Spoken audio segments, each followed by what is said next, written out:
नहीं हस्ती हमारी। कुछ बात तो है कि मिटती नहीं हस्ती हमारी। सदियों रहा है दुश्मन दौरे ज़मा हमारा। यूनान और मिस्र और रोमा सब मिट गए जहां से, बाकी मगर है अब तक नामो निशान हमारा। तौहीद की अमानत सीनों में है हमारे, आसा नहीं मिटाना नामो निशान हमारा। आसा नहीं मिटाना नामो निशान हमारा। बातिल से डरने वाले ए आसमां नहीं है हम, 100 बार कर चुका है तू इम्तिहान हमारा।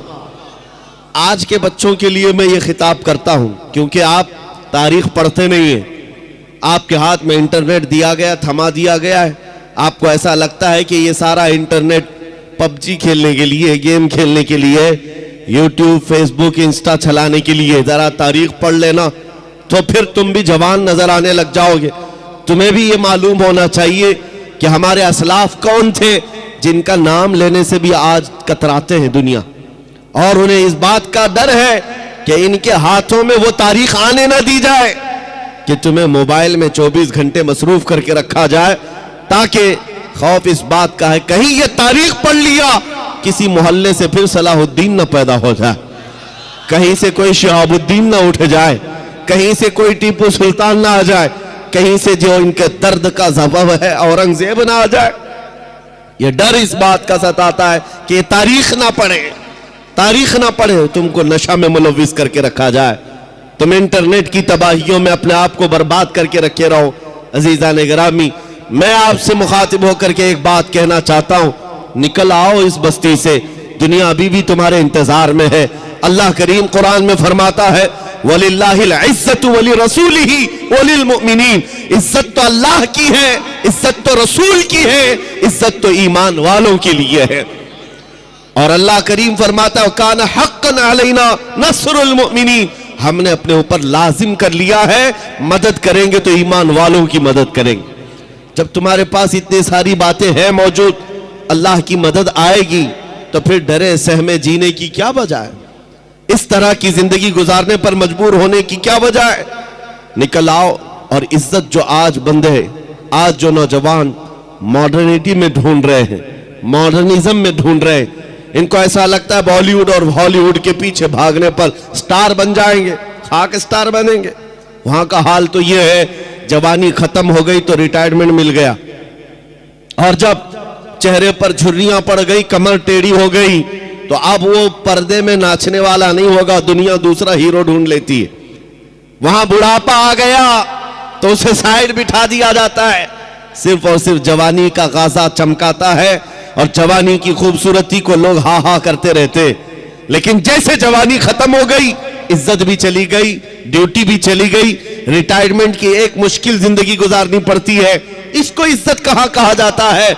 लेकिन आओ, मुस्तफा करीम सल्लल्लाहु अलैहि वसल्लम के कदमों में जो बंदा जितना बूढ़ा होता है उतनी इज्जत उसकी बढ़ती चली जाती है। क्या आपने, हो सकता है यहां वो आंखें होंगी जो हुजूर ताजुश शरिया को देखी होंगी, आला हज़रत अज़ीमुल बरकत के उस जानशीन को देखी हुई आंखें होंगी, 75 साल की उम्र में जो हुस्न जमाल लेकर के वो बिखेरने अपने मुरीदों के दरमियान आते। कसम खुदा की मैं कह रहा हूं, 1 लाख जवान एक तरफ बिठाओ, एक तरफ जानशीन आला हजरत को बिठाओ, 1 लाख की तरफ तुम्हारी नजरें नहीं जाएंगी, उस एक हसीन चेहरे की तरफ नजरें उठेंगी। वजह क्या है? ये हुस्न जमाल पाउडर लाली मेकअप का नहीं है, मेरे मुस्तफा के कदमों से मिला हुआ है। इज्जत रसूलुल्लाह के कदमों में है। इसीलिए इकबाल ने कहा था आबरूए मां ज़ना में मुस्तफास्त, हम सबकी इज्जत आबरू मुस्तफा के नाम से है, हुजूर पाक के नाम से है। अगर उस नाम की तुमने हिफाजत की तो अल्लाह तुम्हारी इज्जत की हिफाजत फरमाए। अगर हुजूर पाक की इज्जत महफूज है, हम सबकी इज्जत महफूज है। लेकिन कोशिश ये भी जरूरी है, हमारे अंदर इतना हसासपन होना चाहिए कि हम हर चीज को कॉम्प्रोमाइज कर लेते हैं, बर्दाश्त कर लेते हैं, लेकिन नबी पाक सल्लल्लाहु अलैहि वसल्लम की इज्जत के खिलाफ कभी बर्दाश्त नहीं करते।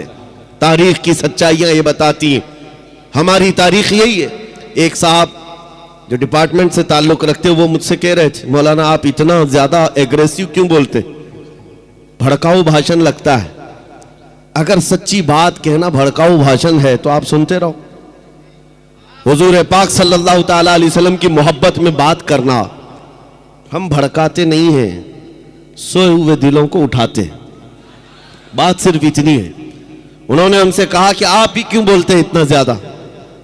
हमने उनको एक मिसाल दी थी। बड़े साहब थे, हुकूमत के कारिंदे थे। हमने कहा अगर आपको किसी ने कहा तुम्हारी मां बदकार थी तो आपको कैसा लगेगा? वो कुर्सी छोड़कर खड़े हो गए। कहा मैं तो आपसे अच्छी बात कर रहा हूं, आप मेरी मां पे चले गए। मैंने कहा एग्जाम्पल दिया, मैंने मिसाल दिया, गाली नहीं दिया। कहा मेरी मां पर आप मिसाल क्यों दे रहे? मैंने कहा आपको अपनी मां के खिलाफ मिसाल देना भी बर्दाश्त नहीं। तो सुनिए कान खोलकर, मुसलमानों के लिए जज्बात ये है, करोड़ों माओं से ज्यादा मुसलमान अपने नबी से मोहब्बत करता। माओं की मोहब्बत अपनी जगह पर, लेकिन हमारे लिए ईमान है।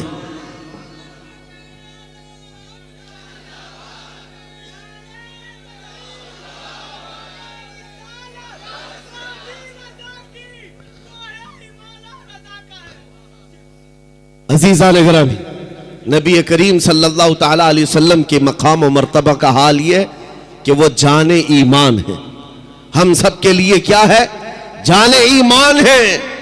और आला हजरत ने सच कहा था, वो जो न थे तो और वो जो न हो तो जान है वो जहान की, और जान है तो हाँ, अगर जान ही ना बाकी रह जाए तो फिर इस जहान को लेके मतलब क्या? इस कायनात का करना क्या है? पूरी कायनात की जान मेरे मुस्तफ़ा करीम की ज़ात है। और सहाबा इकराम की वो मिसालें मैं आपके सामने रखता हूँ। अजीज़ा निगरामी वक़ार, उहद के मैदान में शैतान ने एक अफवाह फैलाई थी कि मुहम्मदुर रसूलुल्लाह सल्लल्लाहु अलैहि वसल्लम का इंतकाल हो गया, हुजूर पाक को शहीद कर दिया गया। यह अफवाह फैली, सहाबा की मोहब्बत ऐसी थी कि उनके हाथों से तलवारें छूट गई, सब छूट गई। वो जहां थे वहीं खड़े रह गए। इस बुनियाद पर कई सहाबा की शहादत हुई है। 70 सहाबा शहीद हुए मैदान उहद में। लेकिन उनके दिल के अंदर क्या बात थी? जब उनसे कहा जाता उठो आगे बढ़ो, तो कहते कि जब अल्लाह के रसूल ही नहीं है तो फिर जीने का मतलब ही क्या? इसके बाद जिंदगी किसे कहा जाता है? नबी पाक सल्लल्लाहु ताला अलैहि वसल्लम के साथ हम थे। अजीज़ान गिरामी वक़ार, वो हर शय में मुस्तफ़ा करीम सल्लल्लाहु अलैहि वसल्लम के जलवे देखते थे। आज उम्मत का हाल ये है कि हम मोहब्बत के दावे करते हैं, लेकिन हमारी आंखें आज बेहया हो गई। हम किसी और चीज को देखकर रात गुजार रहे हैं। आज हमारे दिलों के अंदर नफसानियत गालिब आने लग गई। हुजूर की मोहब्बत सबके सीने में मौजूद है, लेकिन इसे मैदान में लेकर उतार कर दिखाना नहीं चाहते। तुम्हें दाढ़ियों से नफरत क्यों होती है? तुम्हें टोपियों से उलझन क्यों होती है? तुम्हें हुजूर की सुन्नतों से उलझन किस बात की है? तुम डरते हो कि मैं सेकुलर बन करके घूमूंगा, मैं एक सेकुलर आदमी बन करके रहूंगा, मॉडर्न मुझे दुनिया कहे। तुम्हें अपने चेहरे पर हुजूर की सुन्नत पसंद नहीं है, तो फिर किस मोहब्बत का दावा करते हो? याद रखो, अगर तुम नबी पाक सल्लल्लाहु अलैहि वसल्लम की सुन्नत पर अमल नहीं करोगे तो फिर किसी और से किस बात की उम्मीद है? दूसरों से किस बात की उम्मीद है? आओ ऐ नौजवानों, ये अज़्म करके उठो कि इनकलाब आएगा तो हमारे अमल से आएगा इंशाअल्लाह।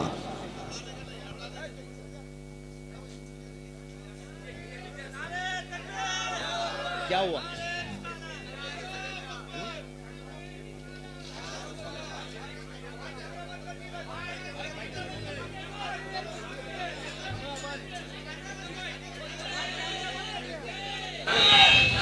नारे तकबीर, नारे रिसालत, शहजादगाने हुजूर कमरे मिल्लत, शहजादे कमरे मिल्लत।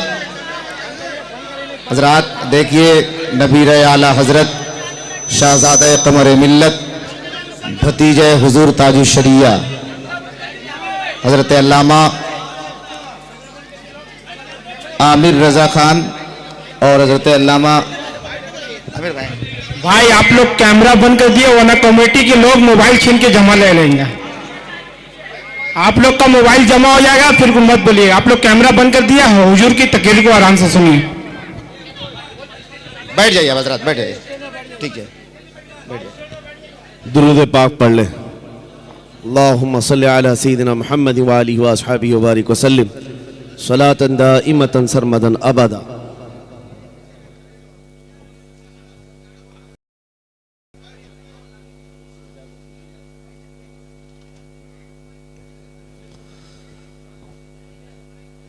कुरान पाक में रब ताला ने फरमाया इज्जत अल्लाह की है, इज्जत रसूल की है, इज्जत ईमान वालों की है। आओ मैं आपको एक मिसाल के जरिए बताता हूं। एक नाम ऐसा है जिसके जिक्र से ही दिलों के अंदर एक तबीयत के अंदर एक हलचलपन आ जाता है और जोश बेदार होता है।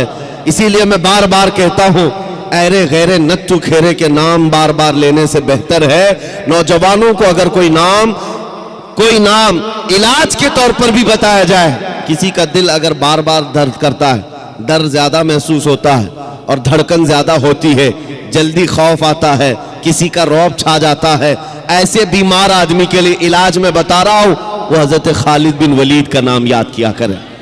सैफुल्लाहिल मसलूल का नाम याद रखे। वो एक सैफुल्लाहिल मसलूल खालिद इब्ने वलीद रज़ी अल्लाह ताला अन्हु, जानते हो 125 जंगों में शिरकत किया, एक जंग में भी शिकस्त नहीं खाई। और एक जंग का हाल ये था, किस चीज पर हम सब की तवज्जो होनी चाहिए, वो तवज्जो का मैदान जंग में शरीक है और लड़ते लड़ते उनका हाल ये था, वो खुद फरमाते हैं एक बालिश्त जगह भी मेरे जिस्म में ऐसी नहीं है जहां तीर ना चुभाओ, तलवार ना लगी हो, पूरे जिस्म में कोई एक जगह भी एक बालिश बराबर बाकी नहीं, हर जगह जख्म थे। लेकिन एक मैदान में कहते हैं कि अचानक उनके गर्दन पर तलवार आ गई। सामने कुफार और मुशरिकीन है, बड़े बड़े तलवार सोते खड़े थे। आपका अमामा गिर गया, आपका अमामा गिर गया मैदान जंग में। मुझे बताओ जान बचाना चाहिए क्यों अमामा उठाना चाहिए? पहली तो अपनी गर्दन बचाई जाए, अपनी जिस्म को बचाया जाए, क्योंकि जान बचाना फर्ज है, जान बचाना फर्ज है। खालिद इब्ने वलीद सैफुल्लाहिल मसलूल इस्लाम के अजीम सिपह सालार ने गर्दन नहीं देखी, वो अमामा उठाने ही चल पड़े और उठाया, बड़े आराम से सुकून से उठा करके पहनने लगे। और जिन्होंने तलवारें उठाई थी वो सकते में रह गए।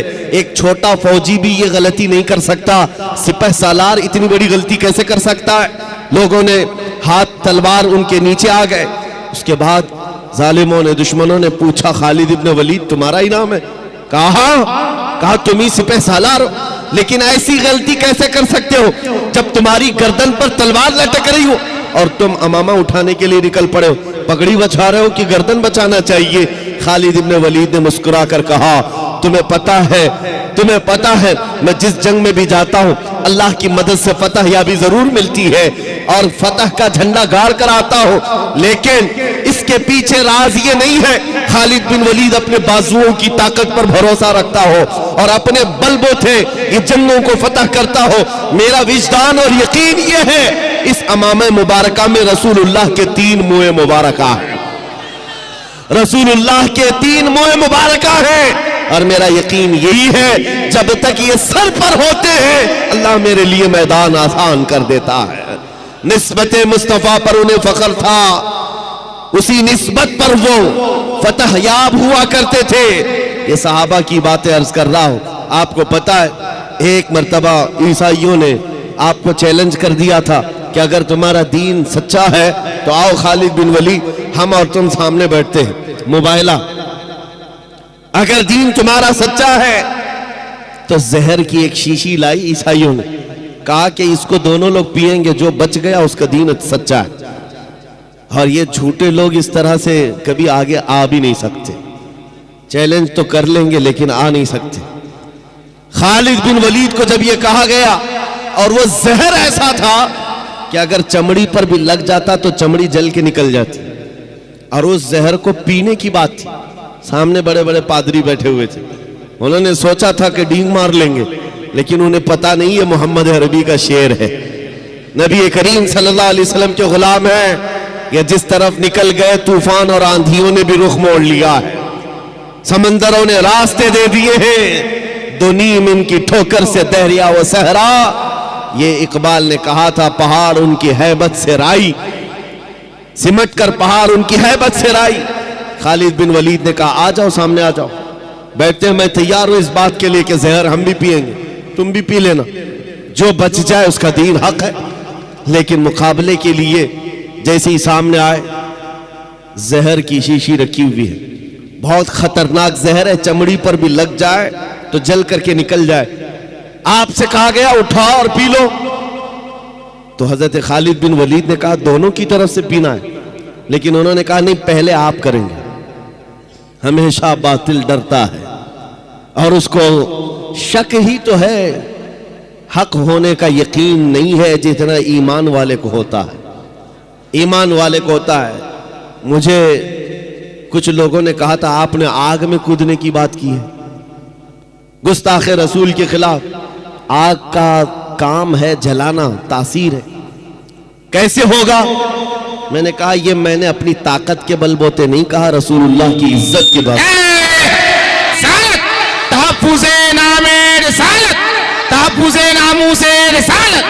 मुझे इतना यकीन है आग का काम है जलाना, वो जलाएगी, हर एक को जलाएगी। लेकिन ये भी मेरा अकीदा है कि जब तक रब की मंशा ना होगी दुनिया की कोई आग असर भी ना कर सके। ये भी मेरा ईमान है, अल्लाह अगर चाहे। इसलिए कि सरकार गरीब नवाज को भी ये चैलेंज किया गया था।